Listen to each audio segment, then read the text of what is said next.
building this program really took a village. It really took a village. So all the way from Tricia's group, brand, the digital team, the customer experience team, I want to thank everyone for really helping us bring to life this game-changing program that we're all very proud of. And I hope that in as much effort as the entire village took to actually build it from ground up, we hope that you enjoy it and be delighted with it as much as we do. And as I mentioned earlier, we're committed to furthering the experience, not just weekly but daily. We really take seriously the feedback that you guys have.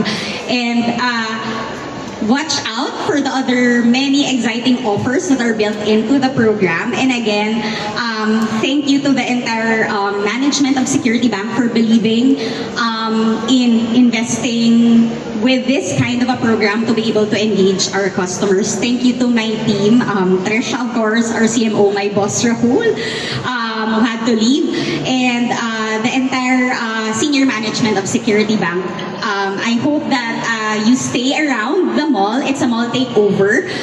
You guys would get to enjoy various 0% installment offers, cashback, and of course, you can actually use your points anywhere and get 50% cashback on what you actually spend. So I hope that you guys are delighted with it. Thank you, and happy shopping and dining.